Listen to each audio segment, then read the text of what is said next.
प्रश्नावली 16.2 निम्नलिखित व्यंजकों के द्विपद प्रसार में दर्शाए गए पदों को ज्ञात कीजिए। पहला प्रश्न है 2x + 3y और इसका घात दिया है 5। द्विपद पद हमें निकालना है। ठीक है, ये प्रश्न 16.2 है और 16.2 के जो प्रश्न है ये देखने में पूरा सेम टू सेम 16.1 की तरह ही आपको दिखाई दे रहा होगा, लेकिन हल ये एक की तरह नहीं होगा। क्यों? क्योंकि इसमें अंतर है। अंतर क्या है? अंतर यह है कि यहाँ पे द्विपद पद निकालने के लिए, मतलब पदों की संख्या मतलब निकालने के लिए, द्विपद पद, त्रिपद, चतुर्थ पद, पांचवा, आठवां, दसवां, इस तरीके से पद को निकालने के लिए कहा जाएगा इस प्रश्नावली में।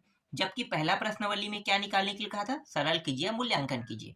अगर यही प्रश्न सरल कीजिए या मूल्यांकन कीजिए कहता तो हम 16.1 में जैसे हल किए थे वैसे ही इसको भी हल करते, लेकिन इसमें पद निकालने के लिए कहा है, द्वितीय पद है ना, दूसरा पद निकालने के लिए कहा है। तो यहाँ पे हल करने के तरीके क्या हो गए? चेंज हो गए। तो पहले ही मैंने आपको डिफरेंस बता दिया कि इसके जो तरीके हैं वो अलग है, लेकिन देखने में एकदम सेम टू सेम 16.1 की तरह ही दिखेगा, है ना। लेकिन आपको ये देख के ये पहचानना है कि ये हल किस तरीके से होगा। और हल करने के तरीके आपको कैसे पता चलेगा? जैसे कि यहाँ पे द्विपद पद लिखा हुआ है ना। हो सकता है यहाँ पे चतुर्थ पद निकालने के लिए कहता, चौथा, पांचवा पद, छठवां पद, आठवां पद, इस तरीके से होता।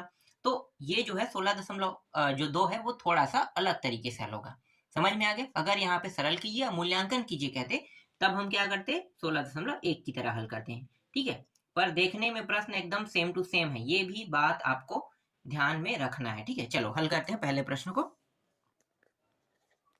पहला प्रश्न मैं लिख लेता हूं, 2x + 3y और इसका जो घात है वो 5 दिया हुआ है। ठीक है, इन दोनों को हमें कुछ मानना होगा, तो इसको मैं x मान लेता हूं।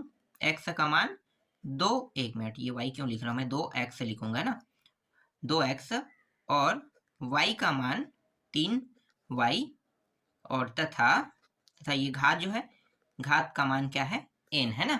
तो n का मान 5 हम इस तरीके से रख सकते हैं। चलो अब हल करते हैं। इसको हल करने के लिए हमें एक सूत्र का उपयोग करना है, तो यहाँ पे मैं आपको सूत्र बता देता हूं। देखो, t r+1, फिर ये रहेगा n c r, फिर x n - r और y r। ठीक है, इस सूत्र का हम क्या करेंगे? इस प्रश्न को हल करने के लिए इस सूत्र का उपयोग करेंगे। ठीक है, चलो हल करते हैं। अब यहाँ पे ध्यान देना है, यहाँ पे r के मान को मैंने नहीं बताया ना कि r का मान कितना होगा, तो कैसे पता चलेगा कि हमें r का मान रखना है? अब देखो, जो पद कहा था ना, द्विपद पद मतलब दूसरा पद, इस प्रश्न में क्या कहा था? सेकेंडवा पद मतलब दूसरा पद, द्विपद पद का है मतलब दूसरा पद निकालने के लिए है। तो यही जो दूसरा पद है इसी से ही r का मान निकलेगा। कैसे पता चलेगा कि r का मान कितना होगा? तो देखो, पहले से यहाँ पे 1 दिया है, तो एक पद तो यहाँ पे है और एक अगर मैं और रख दूं तो ये दोनों मिल जुड़ के कितना हो जाएगा? 2 हो जाएगा ना। तो यहाँ पे रखेंगे कितना? जितना रहेगा उससे आपको क्या करना है? यहाँ पे r के मान को 1 कम करना है। अगर मान लो यहाँ पे 5वां पद कह देता तो मैं कितना रखता? r के मान को 4 रखता। 1 कम करना है क्योंकि एक पहले से यहाँ पे दिया है, तो 1 कम रखेंगे और 4 और 1 कितना हो जाएगा? 5। समझ में आ गया? तो हमें क्या करना है? जो पद निकालने के लिए कहा जाएगा उसी पद से हमें 1 घटा के यहाँ पे r का मान रखना है। ठीक, तो t, तो यहाँ पे दूसरा का है मतलब 1 + 1 इस तरीके से, फिर n का मान कितना है भाई? 5 c, r का मान कितना होगा? देखो ये 1 है ना, या दूसरा से हमने 1 घटाया तो 1 आया था, तो 1 हम रखेंगे। फिर x, n का मान 5 - r का मान 1, y, r का मान यहाँ भी 1। अब मानों को क्या करेंगे? यहाँ पे रख देंगे, है ना, x और y के जगह पे। पहले हम इसको हल कर लेते हैं। तो ये 5 है मतलब 5 फैक्टोरियल हो जाएगा, फिर ये 1 फैक्टोरियल हो जाएगा और इसको घटाएंगे 5 में 1 तो कितना हो जाएगा? 4 फैक्टोरियल हो जाएगा। इसको भी घटा दो तो ये हो गया x का घात, घटाएंगे तो 4 और y का घात 1, यही रहेगा। 5 × 4 फैक्टोरियल, 1 को लिखने की आवश्यकता नहीं है क्योंकि 1 फैक्टोरियल का मान 1 ही होगा और 4 फैक्टोरियल जैसा वैसा लिख दो, तो ये दोनों कट गया। x की जगह पे अब मान को रख दें, तो x का मान हमने कितना माना था? देखो, x का जो मान है मतलब 2x को हमने x माना था, तो x का मान कितना होगा? 2x हो जाएगा और इसका घात कितना है? 4 और y का मान कितना है? 3y, तो 3y और इसका घात 1 है, तो इसको हमें अलग से लिखने की जरूरत नहीं है। ठीक है, एक घात होने पर मान यही प्राप्त होगा। तो ये रहा 5 गुणित 2 का घात 4 करेंगे तो कितना हो जाएगा, 2 का घात 4 मतलब 2 को 4 बार गुणा तो 16 हो जाएगा ना, 2 गुणित 2 गुणित 2 गुणित 2, तो 2 दूनी 4, 4 दूनी 8, 8 दूनी 16, तो ये हो गया 16। और x का घात भी 4 होगा तो मतलब x का घात यहाँ पे 4 आ गया। फिर 3y, दोनों को मतलब जो ये वाला है ना, इनका सभी का क्या कर देंगे, गुणा कर देंगे, ठीक है। तो 16 गुणित 5 गुणित 3, तीनों का गुणा कर देते हैं तो कितना होगा, 240। तो यहाँ पे आ जाएगा 240, x का घात 4 और y का घात 1, ठीक है। यही क्या होगा, इस प्रश्न का उत्तर होगा, ठीक है। तो इस तरीके से पहला प्रश्न आपका बन गया। चलो अब दूसरा प्रश्न देखते हैं। देखो दूसरा प्रश्न जो है, 4x दिया हुआ है और अपान 5 दिया है, फिर -5 और ये 2x दिया हुआ है, ठीक है। और इसका जो घात है ये 9 दिया हुआ है, और इसमें कौन सा पद निकालने के लिए है, सातवां पद। देखो बहुत आसान प्रश्न है, सातवां पद हमें निकालना है। सूत्र आपको पता है ना, कौन सा सूत्र है भाई, मैं यहाँ पे अभी आपको फिर से बता देता हूँ, याद कर लेना। r+1 बराबर NCR x n-r और y का मान r, ठीक है। इस सूत्र में हम क्या करेंगे, मानों को रखेंगे। तो यहाँ पे जो x है इसको हम 4x अपान 5 मतलब 4x अपान 5 को हम x मान रहे हैं, y हम -5 अपान 2x को मानेंगे, तथा n का मान क्या है भाई, 9, ठीक है। तो ये हो गया t, कौन सा पद निकालना है, सातवां, मतलब r का मान क्या होगा, 1 कम 6, 6 + 1 है ना। देखो 1 पहले से दिया है तो r का मान क्या होगा, 7 से 1 कम होके 6 हो जाएगा, 6 1 7 होगा, ठीक है। इसके बाद NC और यहाँ भी r के मान रखेंगे मतलब 6, फिर x n-r और y यहाँ पे r। तो n का मान कितना है, 9 है ना, तो n का मान 9, c 6, x n का मान 9 और माइनस फिर 6 और y का मान 6। तो ये हो जाएगा 9 फैक्टोरियल, ये हो जाएगा 6 फैक्टोरियल, इन दोनों को घटाएंगे, 9 में 6 तो 3 फैक्टोरियल हो जाएगा। फिर x का घात ये 3 घटाएंगे तो 3 आ जाएगा और y का घात 6 हो जाएगा। तो ये हो गया 9 गुणित 8 गुणित 7 गुणित 6 फैक्टोरियल, ये हो गया 6 फैक्टोरियल। और इस ये जो 3 फैक्टोरियल है इसको हम 3 गुणित 2 गुणित 1 के फॉर्म में लिख लेते हैं। और ये 6 फैक्टोरियल जैसा है वैसा इसलिए मैं लिख रहा हूँ क्योंकि यहाँ भी 6 फैक्टोरियल, यहाँ भी 6 फैक्टोरियल, तो ये कट जाएगा है ना, लेकिन ये नहीं कट रहा था तो हम इसको इस फॉर्म में लिख लेते हैं। इसके बाद यहाँ पे x का घात फिर 3 और y का घात 6, इस प्रकार से हम हल कर लेंगे, ठीक है। अब देखो और कुछ कट रहा है क्या, हाँ कट रहा है भाई, ये कट रहा है और ये कट रहा है, कितने कितने बार में, 3 बार में, 3 बार में कट गया, 2 एकम 2 चौके, 4 बार में ये भी कट गया, ठीक है। अब इन सभी को हम क्या कर सकते हैं, गुणा कर सकते हैं, ठीक है। इन सभी का हम क्या कर लेंगे, गुणा कर देंगे। तो गुणा करेंगे कितना होगा, तो अभी 1 मिनट, अभी इसे ऐसे ही रख लेते हैं, ठीक है, जो कटा है उनको, क्योंकि आगे और ये कट सकता है। तो 3 गुणित 4 गुणित 7, ठीक है, इसको जैसा है वैसा अभी रख लेते हैं। अब यहाँ पे जो x जो हमने माना था ना, तो उनके मानों को रख देते हैं। तो इनके जगह पे हम रखेंगे 4x अपान 5 और y के जगह में -5 अपान 2x, ठीक है।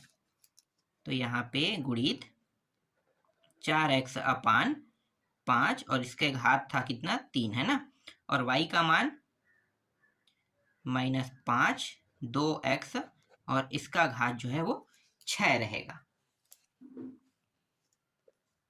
तो ये हो गया 3 गुणित 4 गुणित 7 गुणित 4 को अगर 3 बार गुणा करेंगे कितना आएगा, 4 गुणित 4 गुणित 4 64 है ना, 4 चौक 16, 16 चौक 64 और x का घात कितना रहेगा, 3, 5 का 3 बार गुणा करने पर 125 आता है। और इसके बाद ये देखो यहाँ पे घात कितना है, 6 है, मतलब सम है, मतलब ये जो मान है ये यहाँ पे अंदर में माइनस देने के बाद भी ये किस में प्राप्त होगा, प्लस में प्राप्त होगा ना। तो प्लस में 5 प्राप्त होगा, तो 5 को देखो 5 को कितने बार गुणा करें, 5 गुणित 5 गुणित 5। मैं इस तरीके से लिख रहा हूँ क्योंकि ये कटाने में आसान होगा, ठीक है, 6 बार। और ये 2 का कितने बार होगा, 6 बार, तो इसको 64 होगा, क्योंकि 2 है तो इसको मुझे पता है ना 64, और x घात 6 इस तरीके से। तो देखो ये 64 और ये 64 कट गया, ठीक है। 5 पंच 25 मतलब 3 बार होने पर होता है, 1 2 और 3, 3 बार ये भी कट गया, ठीक है। अब बचा क्या है, 3 4 7 बचा है, 5 5 और ये 5 बचा है, ठीक है। इन सभी का जब मैं गुणा करूंगा एक साथ, तो गुणा करने पे कितना आ रहा है मान, तो इन सभी का गुणा करने पे जो मान आ रहा है वो मैं लिख रहा हूँ 10,500 आएगा, ठीक है। 10,500 मैं लिख देता हूँ। और यहाँ पे देखो घात 3 है और यहाँ पे घात 6 है, ठीक है। घात 3 और घात 6 ये भी कट जाएगा, है ना। तो ये 3 घात वाला पूरा कट गया मान लो, और यहाँ भी ये कट गया, तो कितने घात बचेगा, सिर्फ 3 घात। तो यहाँ पे x का 3 घात बस यहाँ पे बचेगा, और यही क्या है, इस प्रश्न का उत्तर है। इस तरीके से दूसरा प्रश्न भी आपका कंप्लीट हो गया। चलो तीसरा प्रश्न देखें। तो ये तीसरा जो प्रश्न है, x का 3 घात माइनस 1/x का 2 घात और इस पूरे का घात 10, और ज्ञात क्या करना है, छठवां पद, ठीक है। ये प्रश्न आप लोग बना के देखना, आपको सूत्र पता है ना। जो सरल है उनको अब आपको खुद बनाना है, जो कठिन रहेगा उनको मैं आपको बताऊंगा। तो a प्लस 2x ये भी बन जाएगा, इसका घात 11 है, और यहाँ पे निकालना क्या है, सातवां पद निकालना है। पांचवा प्रश्न देखें। पांचवा प्रश्न है 3x का 2 घात माइनस 1/x का 3 घात, और यहाँ भी घात दिया है 10 दिया हुआ है, और यहाँ पे अंतिम से पांचवा पद निकालने के लिए है। देखो यहाँ पे थोड़ा सा चेंज हम कर सकते हैं, अंतिम से पांचवा पद, है ना। अंतिम से पांचवा पद निकालना है, तो चलो इसको हल करते हैं। यहाँ पे क्या क्या, अंतिम से पांचवा पद है ना, तो थोड़ा सा चेंज होगा, ज्यादा कुछ नहीं। मैं आपको यहाँ पे बता देता हूँ सूत्र कौन सा उपयोग करना है, सूत्र वही रहेगा, चेंज कहाँ पे हुआ ये मैं बताने वाला हूँ। देखो t रहेगा, ठीक है, ये r प्लस 1 रहता है ना, इसके बाद n c r रहता है, x का घात n माइनस r और y का घात r यही रहता है।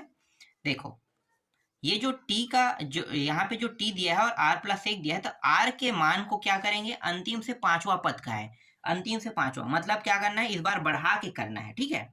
जब भी इस तरीके का प्रश्न आएगा अंतिम से पांचवा कहेगा, ठीक है, अंतिम से पांचवा, अंतिम से छठवा, अंतिम से सातवां, अगर इस तरीके से कहता है तो आपको क्या करना है, 5 और 1 6 बनाना है। आर के मान में एक वृद्धि हो जाएगा, प्लस 1 हो जाएगा, ठीक है। ये प्लस 1 तो रहेगा लेकिन इसमें वृद्धि करना है, ठीक है।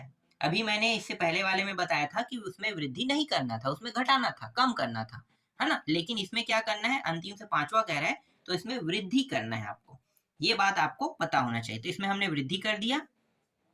यहाँ पे n के मान कितना रखेंगे भाई, देखो n का मान कितना रखेंगे, 10 है ना, तो 10 रख देते हैं। c r का मान कितना है, 6, फिर x 10 माइनस 6 और y ये 6, ठीक है। इसी तरीके से हल का होगा, बिल्कुल, ठीक है। इस तरीके से आपको क्या करना है, हल करना है। थोड़ा सा मैं आपको हल करके बता देता हूँ। तो ये हो गया 10 फैक्टोरियल, 6 फैक्टोरियल घटाएंगे तो 4 फैक्टोरियल आएगा, यहाँ भी घटाएंगे कितना आ जाएगा, 4 आ जाएगा ना।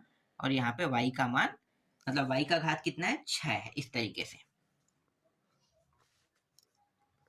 ये हो जाएगा 10 गुणित 9 गुणित 8 गुणित 7 गुणित 6 तक के जाएगा। यहाँ पे 6 फैक्टोरियल है, 4 गुणित 3 गुणित 2 गुणित 1 तक के ले जाते हैं, ये 6 फैक्टोरियल और ये 6 फैक्टोरियल काट देते हैं, x का घात 4 और y का घात 6, 4 और दूनी 8 मतलब 4 और 2 ये दोनों मिलके काट देते हैं इसको, ठीक है। 3 के पहाड़े से 3 तिया, इसको भी काट देते हैं। बचा क्या, 10 गुणित 3 गुणित 7 यही बचेगा। अब x के मान को रख देते हैं, x का मान क्या होगा, देखो 3x का 2 घात, तो 3x का 2 घात और इसके घात कितने हैं, 4 है। फिर यहाँ पे y के जगह पे माइनस 1/x का 3 घात, 3 घात और इसका भी घात 6, इस तरीके से। तो ये 10 गुणित 7 गुणित 3 और गुणित ये 3 को अगर मैं 4 बार गुणा करूँ कितना आएगा, 81 आएगा ना। यहाँ पे मैं लिख लेता हूँ 81 और x का 4 दूनी 8, तो ये 8 घात हो जाएगा। देखो यहाँ पे घात क्या है, सम संख्या है, मतलब ये माइनस किस में होगा, प्लस में हो जाएगा ना, तो ये बाहर आने पर प्लस में आएगा। तो ये हो जाएगा 1 अपान x का कितने घात हो जाएगा, x का 6 12 36 18, तो ये 1 मिनट, x का हम लिखेंगे यहाँ पे 18 घात इस तरीके से। तो x का ये रहा 18 घात, ठीक। तो x का हो गया 18 घात हो गया। अब इन सभी का गुणा करेंगे, ठीक है, इसका इसका इसका इसका गुणा कर देते हैं। तो गुणा करने पर ये हो जाएगा 17,010 होगा, 17,010, और इन दोनों का भी भाग हो जाएगा ना, ये ऊपर नीचे कट जाएगा, तो कटेगा, तो ये 8 और ये 18 है, तो कटेगा तो कितना हो जाएगा, 10 हो जाएगा। तो x का 10 घात आ गया, ठीक है। और यही क्या है, इस 5वें प्रश्न का उत्तर है। समझ में आया? अंतिम से अगर निकालना है तो कैसे हल होगा, ये आपको पता चल गया, ठीक है। अगला प्रश्न देखो, छठवां प्रश्न। छठवां प्रश्न है x 3 अपान 2 और y 1 अपान 2, फिर x 1 अपान 2, फिर y 3 अपान 2, इस तरीके से दिया हुआ है। और यहाँ पे घात कितना दिया हुआ है, 10 दिया, और यहाँ पे क्या कहा है, 8वां पद निकालने के लिए कहा है, ठीक है। 8वां पद, ये इस प्रश्न में 8वां पद क्या है। अगर यहाँ पे अंतिम से कहेगा ना, तब मैं क्या करूंगा, अंतिम से कहेगा तो इसमें एक वृद्धि कर दूंगा, है ना, 9 हो जाएगा। लेकिन यहाँ पे 8वां पद ज्ञात करने के लिए कहा, ऐसा कुछ नहीं कहा है, तो मैं इसे सिंपल तरीके से ही हल करूंगा। तो चलो हल करते हैं। तो इस पूरे को आपको पहले मानना है, इसको कुछ मान लेना है, ठीक है। सूत्र आपको पता चल गया, तो मैं थोड़ा सा डायरेक्ट अब हल करता हूँ। तो t r का मान कितना रखूंगा, 7 + 1, यही रखूंगा, ठीक है। 7 + 1 हो जाएगा, और ये रहा NCR x n minus r और y r, ठीक है। तो n के जगह पे 10 रखेंगे, c r के जगह पे 7 रखेंगे, फिर x ये हो जाएगा 10 - 7 और y 7, तो 10 गुणित फैक्टोरियल में रहेगा ना, 10 गुणित 9 गुणित 8 गुणित 7 तक के जाएगा। 7 मतलब 7 फैक्टोरियल, इन दोनों को घटाएंगे कितना आ जाएगा, 3 फैक्टोरियल, 3 गुणित 2 गुणित 1 तक के ले जाते हैं। फिर x का घात हो जाएगा, घटाने पर 3 आ जाएगा, और y का घात 7 रहेगा। तो ये और ये कट गया, 3 के पहाड़ा में ये दोनों कट गया, 3 तिया, और 2 के पहाड़ा में ये कट गया, 1 मिनट, 2 के पहाड़ा में 4 बार आएगा ना, 4 बार में कट गया, 3 बार में कट गया। तो इन दोनों को गुणा, मतलब इनको गुणा के फॉर्म में लिख लेते हैं, 10 गुणित 3 गुणित 4, इस तरीके से। अब यहाँ पे x की जगह पे क्या रखेंगे भाई, ये जो है पूरा x का मान है, तो x की जगह पे रखेंगे x का घात 3 अपान 2 और y का घात 1 अपान 2, इसको रखेंगे, और इसका घात कितना है, 3 है। y की जगह पे क्या रखेंगे, इस पूरे मान को, तो माइनस में है, माइनस x 1 अपान 2 y 3 अपान 2, और इसका जो घात है वो कितना है, 7, है ना, 7 दिया हुआ है। तो इस तरीके से ये हो गया 10 गुणित 3 गुणित 4, फिर गुणित ये 3 है, यहाँ पे आ जाएगा, तो x का 9 अपान 2 हो जाएगा, और ये y 3 कम 3, 3 अपान 2 हो जाएगा, ठीक है। ये माइनस जो है इसको मैं आगे में ले आता हूँ, क्यों, क्योंकि यहाँ पे घात विषम है, तो विषम है मतलब ये माइनस में होगा, तो माइनस में आगे में ले आता हूँ। अब ये जो मान है बस इसको हल करते हैं। तो ये हो गया x का ये 7 एकम 7, 7 अपान 2 हो जाएगा, फिर y 7 14 7 21, 21 अपान 2 हो जाएगा, बराबर। अब इनका गुणा कर लेते हैं, ठीक है। ये 10 3 और 4 का कितना होगा, 120, तो 120 माइनस 120, ठीक है। यहाँ पे x और x, अगर इन दोनों को जोड़ देंगे, ठीक है, घात तो जुड़ता है ना, और देखो यहाँ पे हर बराबर है, मतलब आसानी से जुड़ जाएगा, तो ये हो जाएगा 16, 16 अपान 2 ये हो जाएगा, और y का मान 21 और 3 24, 24 अपान 2 हो जाएगा, ठीक है, 24 अपान 2। तो इसका जो उत्तर आ जाएगा माइनस 120, x ये भाग दे दो तो ये 8 हो जाएगा, और y का मान हो जाएगा 12, और यही क्या है, इस प्रश्न का उत्तर है, ठीक है। तो इस तरीके से छठवां प्रश्न भी आपका कंप्लीट हो गया, ठीक। अब सातवां प्रश्न देख लेते हैं।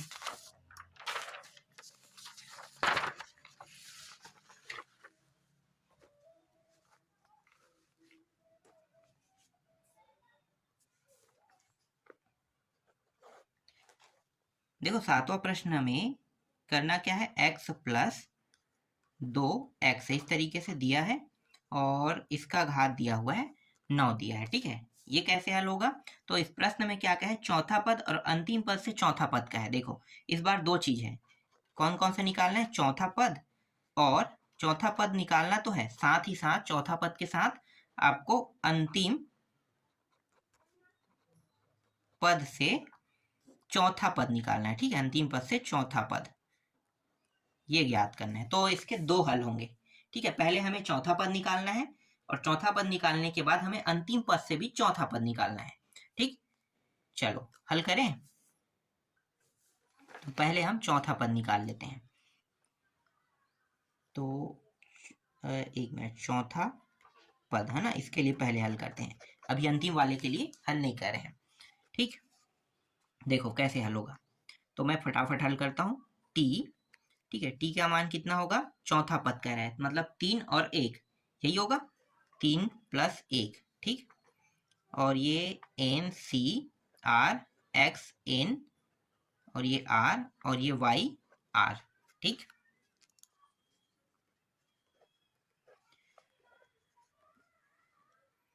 एन के जगह में कितना रखेंगे, 9।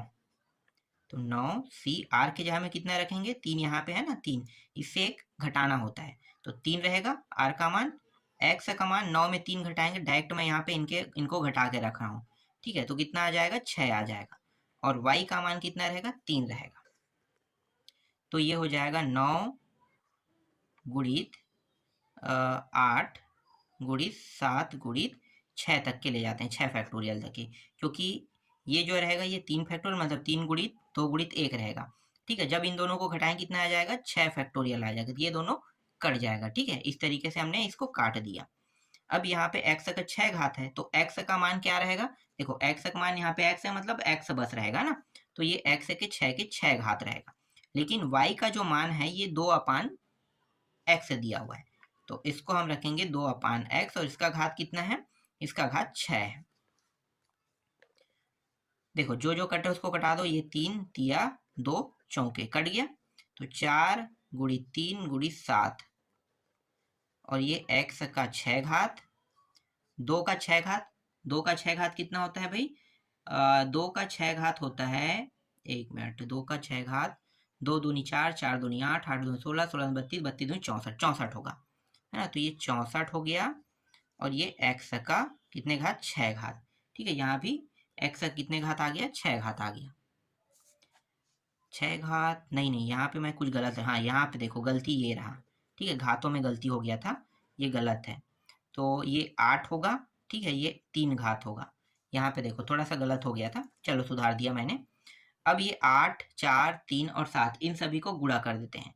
ठीक है, इन सभी का गुणा करने पर आ जाएगा 672। ठीक है, और ये कट जाएगा तो x का सिर्फ 3 घात बटेगा, तो यहाँ पे x का 3 घात लिख देंगे। ठीक है, तो ये चौथा पद निकल गया, पहला आपका उत्तर आ गया। ठीक है, पहला उत्तर आ गया।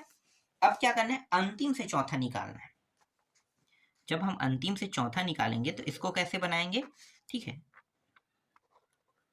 अंतिम से चौथा। ठीक है, देखो नियम था, अगर अंतिम से चौथा कहा जाए ना इस तरीके से, तो आपको करना क्या है, मैं पूरा प्रक्रिया बता देता हूँ। जैसे मैंने 5वां प्रश्न बताया तो थोड़ा सा शॉर्टकट बता दिया था, है ना, उस शॉर्टकट के हिसाब से हम नहीं बनाएंगे। ठीक है, थोड़ा सा मैं आपको बता देता हूँ लॉजिकली करना क्या है। तो अंतिम से चौथा कहेगा तो आपको क्या करना है, जो n का मान है, ठीक है, n और जो पद का मान है, ठीक है, n और पद, जो पद कहेगा और फिर हर में +2 रखना है, तो इस सूत्र का आपको उपयोग करना है। ठीक है, तो इस प्रश्न में n का मान कितना दिया है, n का मान दिया है 9। इस प्रश्न में n का मान 9 दिया है, कौन सा पद निकालना है, चौथा, अंतिम से चौथा, मतलब यहाँ पे चौथा पद रखना है। ठीक है, फिर +2, इनको हल करो तो जब घटाएंगे तो ये 5 आएगा और 5 में 2 जोड़ें कितना हो जाएगा, 7, तो ये 7वां पद बन जाएगा। ठीक है, कौन सा पद बन जाएगा, 7वां पद। ये नियम था, ऐसे बनेगा। ठीक है, जो मैंने आपको 5वां प्रश्न बताया था ना, वो सेम टू सेम इसी तरीके से आके वो क्या हुआ था, 6 + 1 हुआ था, है ना, 5वां पद से 6 1 बढ़ा दिए थे ना, वो 6 + 1 कैसे हुआ था, ऐसे ही हुआ था। ठीक है, तो ये कुछ इस प्रकार से प्रक्रिया होके हल होगा। समझ में आ गया? तो आपको नियमतः अगर अंतिम से कोई पद पूछेगा तो आपको इस तरीके से आपको हल करना है। हर में 2 रहेगा, ठीक है। अगर यहाँ पे चौथा की जगह में 10वां कह देगा, अंतिम से 10वां प्लस अंतिम से 8वां, अंतिम से 9वां, ये 2 नहीं बदलेगा। बस बदलेगा कौन? n का मान। n का मान जैसे यहाँ पे 10 रहेगा तो 10 रखना है, 5 रहेगा तो 5 रखना है। पदों का मान यहाँ पे 5 दिया हुआ है तो 5 रखोगे, 10 दिया है तो 10 रखोगे, लेकिन ये 2 सब में कॉमन रहेगा, सब में ये 2 कॉमन रहेगा। ये बस बात आपको याद रखना है, ठीक है। तो ये 7वां पद बन गया। अब tn का मान निकालते हैं ना, tn को बनाते हैं t, तो इसको अब बांट लेंगे कितने हिस्से में? 2 हिस्सों में। तो एक 6 रहेगा और एक प्लस 1, ठीक है। एक 6 और एक प्लस 1 रहेगा, 7 बन गया। 6 1 7 हो गया, ठीक है। अब ये n का मान 9 रख देते हैं और r का मान कितना हो गया? 6। फिर x 9 और 6 घटाएंगे कितना आएगा? 3 आ जाएगा ना, तो 3 रख देते हैं यहाँ पे डायरेक्ट। तो ये हो गया 3 और y का मान कितना हो जाएगा? 6 हो जाएगा, इस तरीके से, ठीक है। तो ये हो गया, देखो ये पूरा जो मान है, देखो c और नहीं, यहाँ पे सेम टू सेम नहीं, अलग अलग है, तो अलग अलग है तो अलग तरीके से करते हैं, लेकिन आएगा तो सेम टू सेम आएगा, इसी के जैसे ये जो मान आए सेम टू सेम आएगा। चलो हल कर लेते हैं। 9 गुणित 8 गुणित 7 गुणित 6 फैक्टोरियल, तो ये 6 फैक्टोरियल, फिर इनको घटाएंगे 3 फैक्टोरियल, मतलब 3 गुणित 2 गुणित 1, यही आएगा। ये देखो, ठीक है, ये आ रहा है 3 तिया और ये चौके, सेम टू सेम आया ना। फिर ये x का 3 घात, x का 3 घात रहेगा, क्योंकि यहाँ पे इस प्रश्न को देखो, x का मान x ही है, तो x का 3 घात, लेकिन y का मान 2/6 दिया हुआ है, तो यहाँ पे मैं रखूंगा 2/x रखूंगा, ठीक है। और इसका घात कितना है? 6 है, ठीक है। यहाँ पे चेंज हो रहा है, देखो घात 6, तो ये हो गया 3 4 और 7, है ना, 3 4 और ये 7, और ये 2 का घात 6 मतलब 64। अब यहाँ पे 64 आ गया, ठीक है, ये 64 हुआ। फिर x का 3 घात और ये x का 6 घात, इन सभी को अगर हम गुणा करते हैं तो इन सभी को गुणा करने पर जो मान आएगा वो आ रहा है यहाँ पे 5376 आ रहा है। और ये x का 3 घात, x का 6 घात है ना, ये कट जाएगा, तो कटने के बाद कितना घात बचेगा? नीचे में x का 3 घात बचेगा। तो यही क्या है? इस 7वें प्रश्न का उत्तर है। तो